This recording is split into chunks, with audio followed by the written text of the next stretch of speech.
Assalamualaikum warahmatullahi wabarakatuh. Apa kabar semuanya? Mudah-mudahan sehat selalu ya.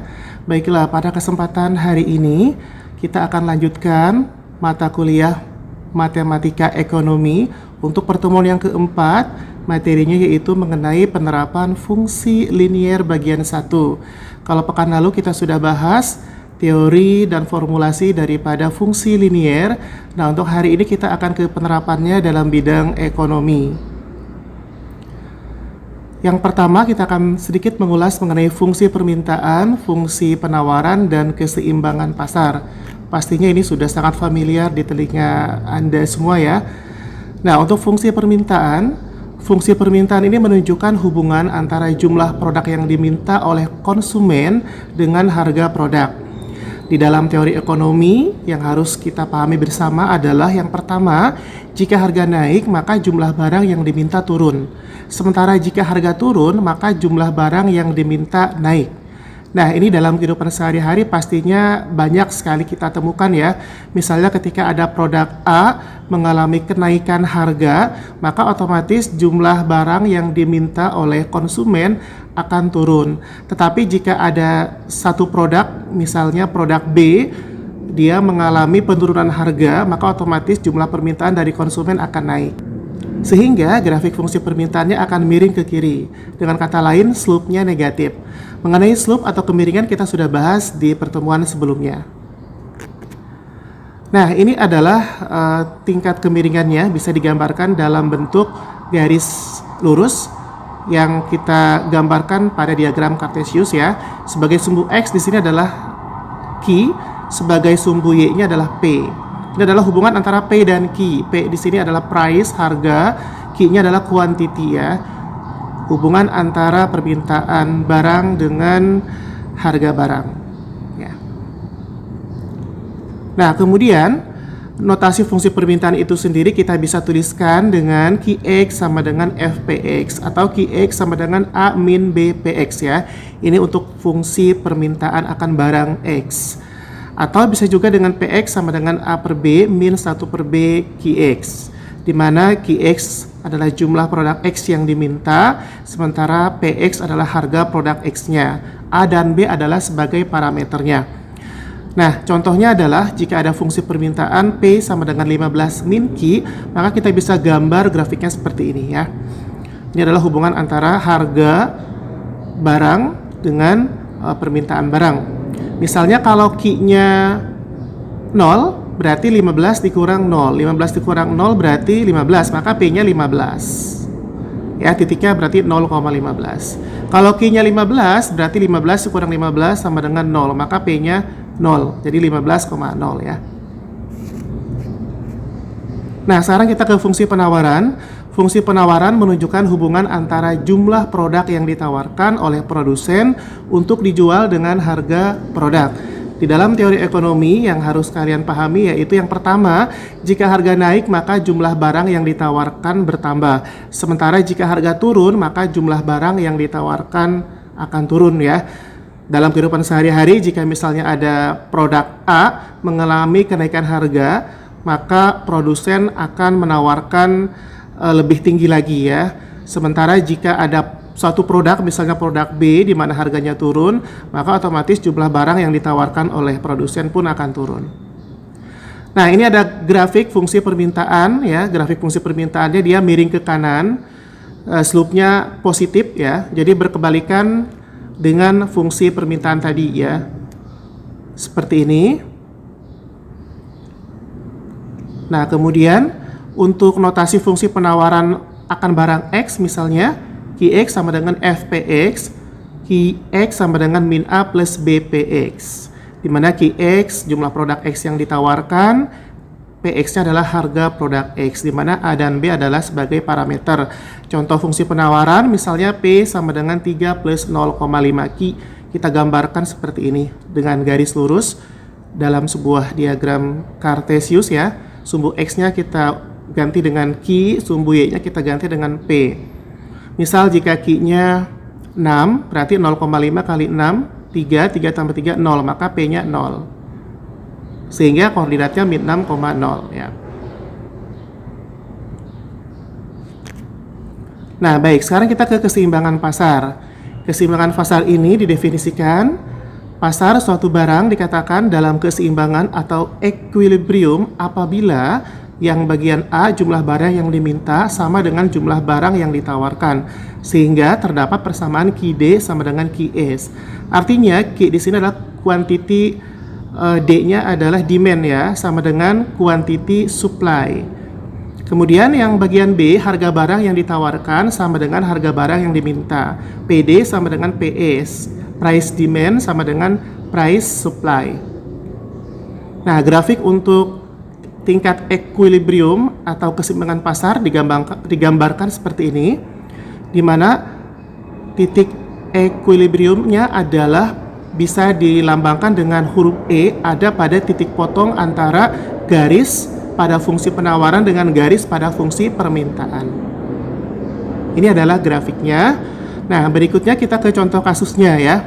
Contoh kasusnya, misalnya fungsi permintaan terhadap suatu barang dinyatakan sebagai P sama dengan 15 min Q, sedangkan fungsi penawarannya dinyatakan sebagai 2P sama dengan 3 plus Q. Gambarlah grafik kedua fungsi tersebut dalam satu sistem koordinat kartesius. Kemudian yang bagian B, tentukan berapa jumlah barang dan harganya dalam keseimbangan pasar. Yang C, tentukan koordinat titik keseimbangan pasar atau titik equilibriumnya. Baik, sekarang kita selesaikan ya. Nah, untuk menggambar grafiknya, berarti kita harus memahami bersama bahwa tingkat keseimbangan pasar terjadi apabila fungsi penawaran sama dengan fungsi permintaan. Baiklah, kita akan menjawab contoh kasus dari soal tersebut. Yang bagian A, kita akan coba menggambar grafiknya ya. Namun sebelumnya, kita akan coba cari dulu masing-masing titik koordinatnya ya. Nah, caranya adalah, yang pertama adalah untuk persamaan fungsi permintaan itu sendiri, kita tuliskan terlebih dahulu. P sama dengan 15 min Q. Nah, kita akan mencari koordinat Q dan P-nya. Caranya, kita tulis dulu Q-nya sama dengan 0. Jika Q-nya sama dengan 0, maka P-nya berapa? Tinggal kita masukkan nilai 0-nya di persamaan P sama dengan 15 min Q ya. Maka ketemu P-nya 15, sehingga titik koordinatnya 0,15. Nah, begitu juga sebaliknya, kalau Q-nya kita masukkan 15, maka P-nya sama dengan 0. Sehingga akan ketemu koordinatnya 15,0. Ini untuk fungsi permintaan. Nah, berikutnya adalah kita akan coba tentukan koordinat untuk fungsi penawarannya ya. Nah, kita akan coba tuliskan untuk fungsi penawarannya. Kita akan coba tuliskan 2P sama dengan 3 plus Q. Nah, sekarang jika P-nya 0, maka Q-nya berapa? Atau jika Q-nya 0, maka P-nya berapa? Nah, kalau Q-nya 0, maka tinggal kita masukkan nilai Q-nya sama dengan 0. Maka akan ketemu hasilnya, nilai P-nya sama dengan 3/2. Nah, kemudian berikutnya, setelah Q-nya 0, maka ketemu P-nya 3/2. Berikutnya, jika P-nya sama dengan 0, tinggal kita masukkan ke persamaan 2P sama dengan 3 plus Q ya. Oke, 2 kali 0 sama dengan 3 plus Q. 0 sama dengan 3 plus Q, maka Q-nya sama dengan min 3. Maka ketemu di sini Q-nya sama dengan min 3. Dengan demikian koordinatnya kita tuliskan min 3,0 ya. Jadi yang dituliskan di awal itu adalah nilai Q-nya dulu baru P-nya ya. Jadi min 3,0. Karena Q sebagai pengganti sumbu X, sementara P sebagai pengganti sumbu Y-nya. Nah, berikutnya setelah kita temukan atau tentukan koordinat pada fungsi permintaan dan koordinat pada fungsi penawaran. Nah, berikutnya kita bisa gambar grafiknya. Tapi sebelumnya kita akan coba tentukan koordinat untuk titik E-nya atau titik equilibriumnya. Caranya kita akan gunakan metode eliminasi dan substitusi dari dua persamaan fungsi tersebut ya. Artinya fungsi permintaan dan fungsi penawarannya kita tuliskan kembali. Nah, sekarang kita coba eliminasi. Yang paling memungkinkan kita bisa eliminasi variabel Q-nya ya. Nah, maka tandanya plus. P tambah 2P, 3P, 15 tambah 3, 18. Min Q tambah Q, 0 atau habis. Sehingga P-nya 6. Jika P-nya 6, maka tinggal disubstitusikan ke persamaan yang pertama. akan ditemukan hasilnya Q-nya sama dengan 9. Dengan demikian koordinatnya adalah 9,6. 9,6 adalah titik equilibriumnya atau titik potong dari dua garis fungsi permintaan dan fungsi penawaran. Nah, baik. Sudah selesai untuk masing-masing koordinatnya. Sekarang tinggal kita gambarkan grafiknya pada diagram Cartesius. Nah, sebagai pengganti sumbu X kita tuliskan Q atau quantity. Sebagai pengganti sumbu Y kita tuliskan P atau price.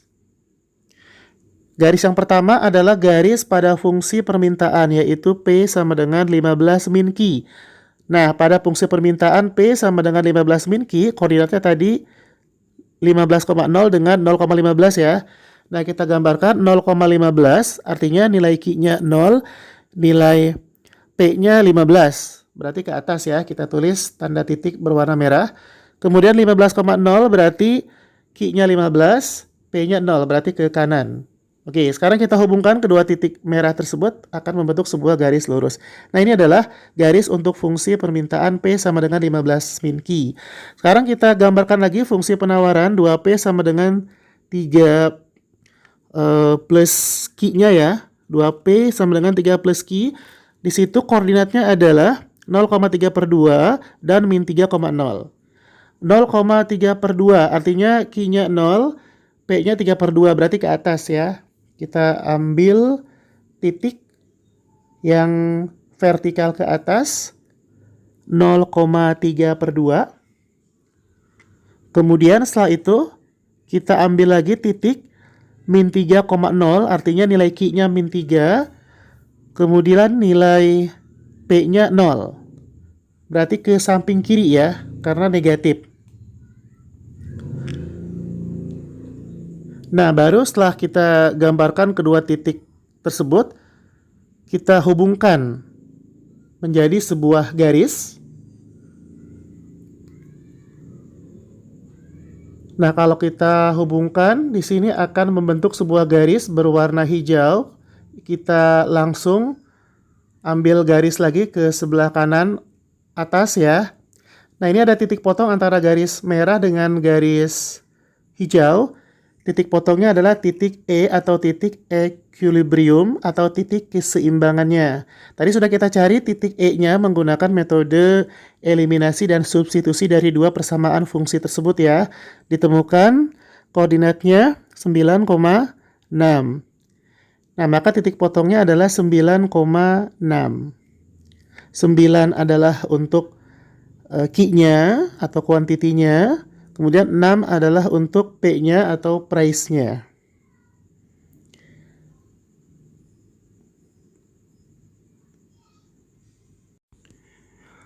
Baik, untuk menggambar grafiknya sudah selesai. Kita sudah coba gambarkan titik koordinat untuk fungsi permintaan, titik koordinat untuk fungsi penawaran, dan juga titik keseimbangannya. Mudah-mudahan bisa dipahami dan bisa bermanfaat. Baik, kita ke keseimbangan pasar dua macam produk. Nah, di pasar ini terkadang permintaan suatu barang dipengaruhi oleh permintaan barang yang lain. Ini bisa terjadi pada dua macam produk atau lebih yang berhubungan secara substitusi maupun secara komplementer. Contohnya dalam kehidupan sehari-hari, ketika misalnya ada konsumen yang membeli produk gula, maka otomatis dia akan membeli produk pelengkapnya, misalnya adalah teh. Atau misalnya ketika ada konsumen membeli produk beras misalnya, ketika tidak ada beras maka bisa menggunakan produk pengganti misalnya ubi atau bahan pokok yang lainnya yang mengandung karbohidrat. Nah, ini contohnya ya untuk produk substitusi beras dengan gandum. Jadi jika tidak ada beras biasanya konsumen akan membeli gandum. Nah, ini produk pengganti ini bisa disiapkan oleh produsen tentu saja. Kemudian minyak tanah dengan gas LPG. Nah, sementara contoh produk komplementer misalnya teh dengan gula. Ini keduanya yang sangat berhubungan. Ketika misalnya ada permintaan teh, maka permintaan gula pun akan ada. Atau semen dengan pasir. Ketika permintaan semen meningkat, maka permintaan pasir juga akan meningkat. Kemudian secara matematis fungsi permintaan dan fungsi penawaran produk yang berinteraksi memiliki dua variabel bebas, yaitu yang pertama harga produk itu sendiri dan yang kedua harga produk lain yang saling berhubungan. Di mana notasi fungsi permintaannya menjadi Ki dx sama dengan AO min A1PX plus A2PY. Ki dy sama dengan BO plus B1PX min B2PY. Ini adalah fungsi penawarannya. Ada Ki Sx dan Ki Sy ya. Nah, ini adalah keterangannya. Ki dx adalah jumlah yang diminta dari produk X, Ki dy jumlah yang diminta dari produk Y. Kemudian Ki Sx jumlah yang ditawarkan dari produk X, Ki Sy jumlah produk yang ditawarkan dari produk Y, Px-nya adalah harga produk X, Py-nya harga produk Y. Yang lainnya adalah sebagai konstanta ya. Di mana syarat keseimbangan pasarnya untuk dua macam produk dicapai apabila Ki Sx sama dengan Ki dx atau Ki Sy sama dengan Ki dy.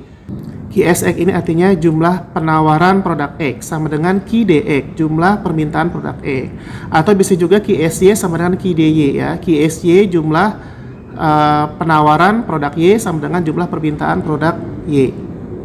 Contohnya, diketahui fungsi permintaan dan fungsi penawaran dari dua macam produk yang mempunyai hubungan substitusi sebagai berikut.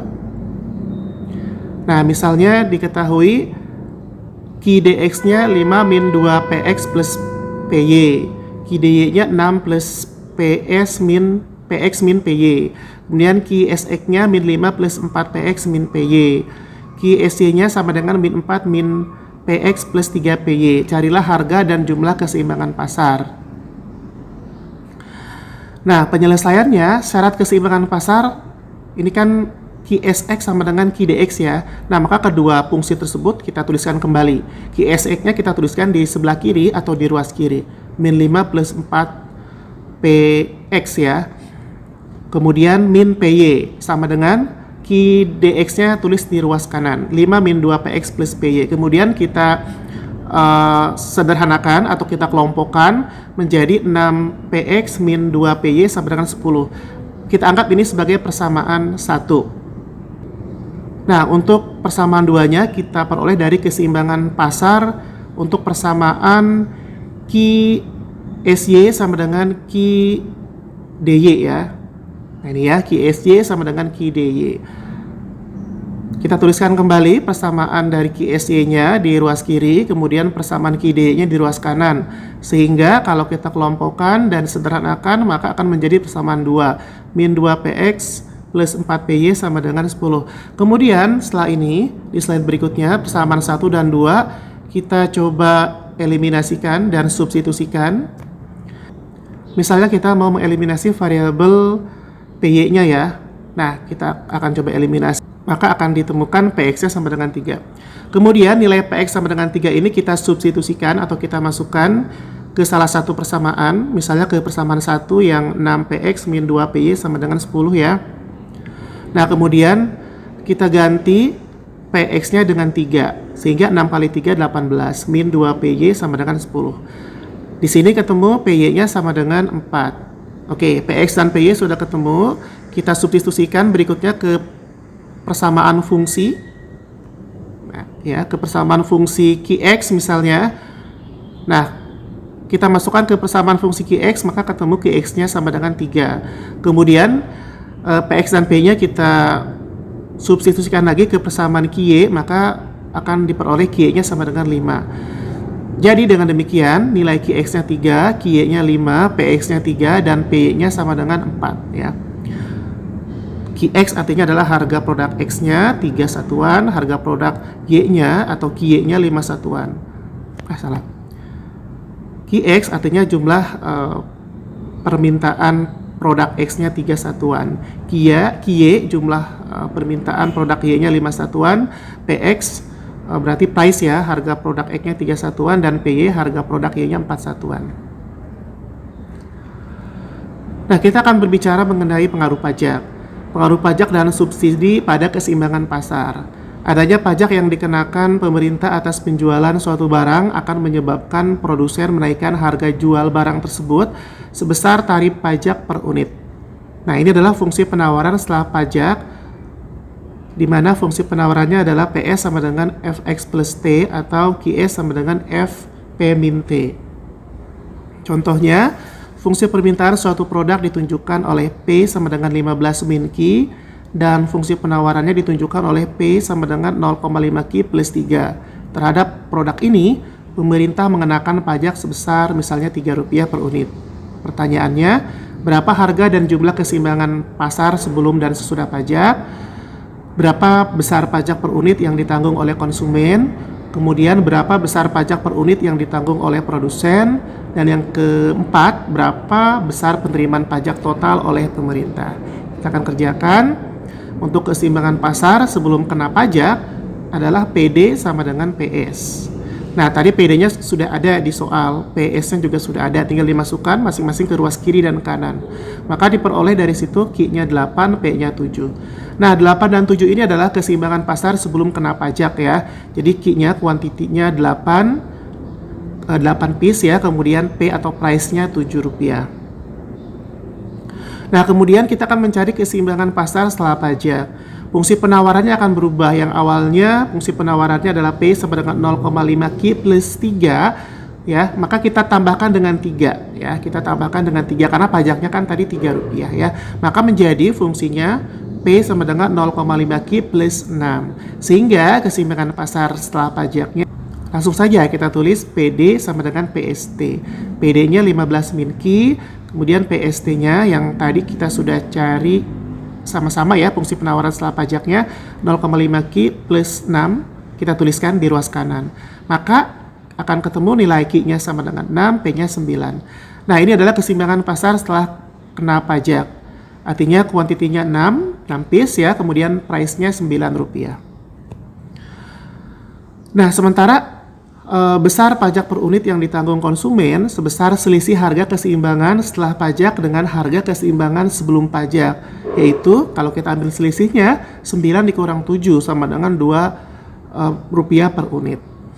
Sementara besar pajak per unit yang ditanggung produsen sebesar selisih tarif pajak per unit yang dikenakan dengan besar pajak per unit yang ditanggung konsumen, yaitu 3 min 2 sama dengan Rp1 per unit.